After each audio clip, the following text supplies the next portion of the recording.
Ito mga kabali, ito na yung pangalawa natin kay Robert Gigante. Bali, ang unit niya ito, Susan 935. Bali, ang sabi niya, Susan 935, medyo mahina, hindi marinig ang tunog. Paki-upgrade na rin, sir. Ayan. Yun ang gagawin natin dyan.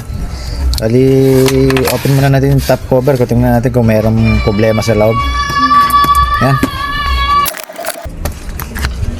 Ito mga kabali, ito yung 935 ng loob. Ayan.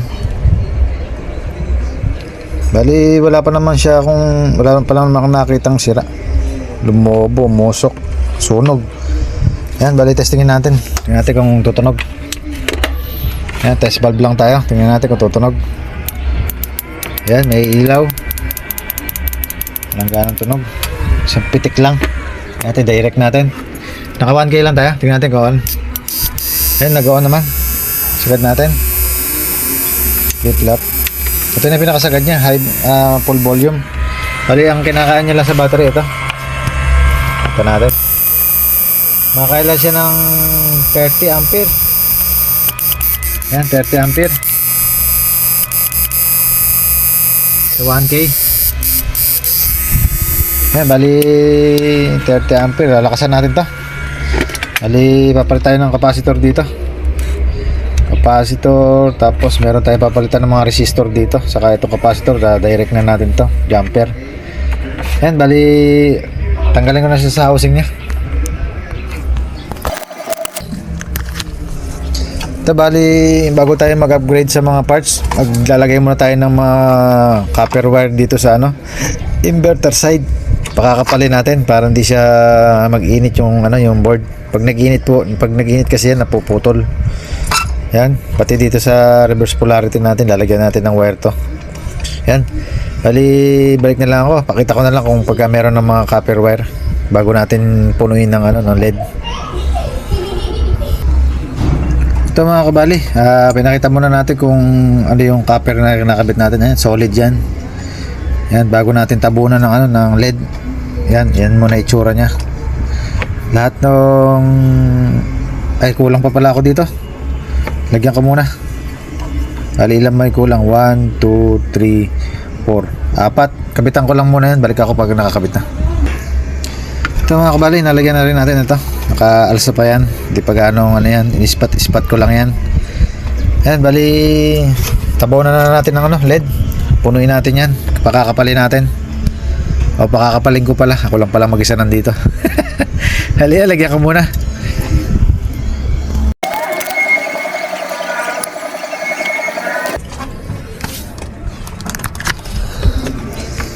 Ito mga kabali, ayan, naging parang mga ugat na bumukol-bukol na siya. Bali, ayan, mas matibay ngayon to. Ayan, bali next step natin na pag-upgrade, ito, magpalit tayo ng capacitor. Ito, gagawin natin 4.7 to. Ayan, bali 4 UF lang, gagawin natin 4.7. Ayan, palitan ko lang to.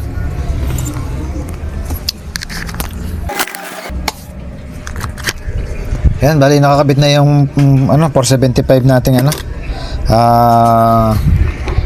capacitor. Sunod natin ito, re-recta ko na tong ilalim nitong na to, yung capacitor na to. Saka yung 560, gagawin natin 430 na na resistor. Bali 1 watts din nilalagay natin dito. Saka itong trimmer, i-bypass na natin to. Bypass natin yung 430 papunta rito sa isang panong trimmer. Ayan, balihin mo na gawin ko yung tatlo na to.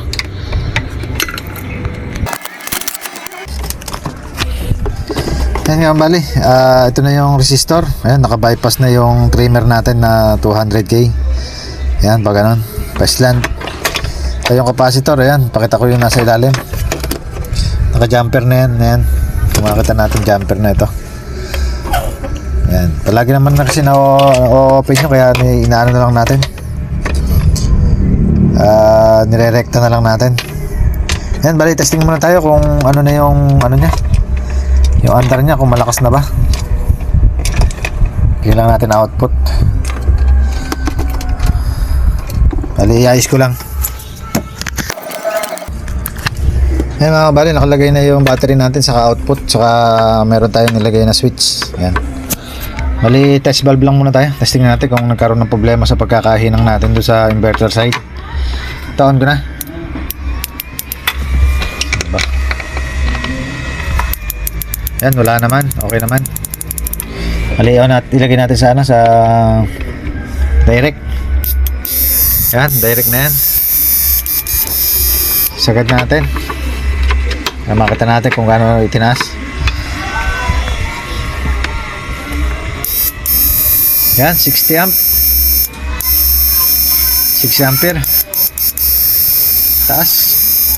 1K lang yan. Bali, tingnan natin sa 2K kung kaya. Ayaw.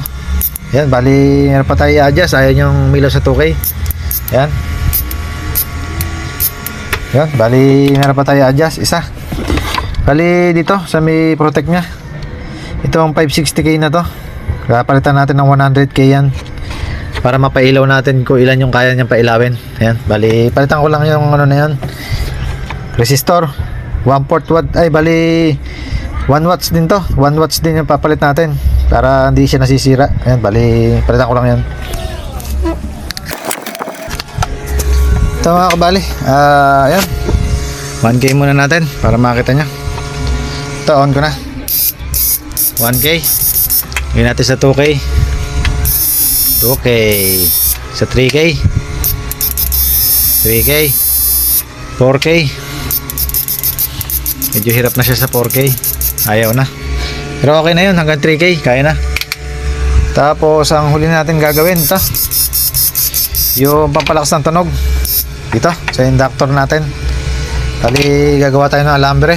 Na iikotin natin. Napapasok dito. Yan. Bali gagawa lang ako.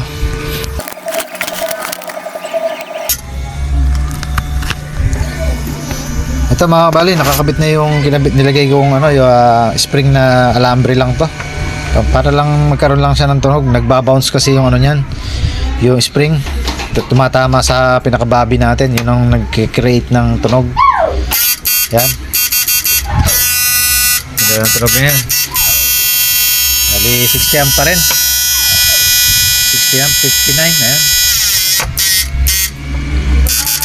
Sa mga in-upgrade natin, ito yung pinaka-the best talaga. Nasubukan na marami ito.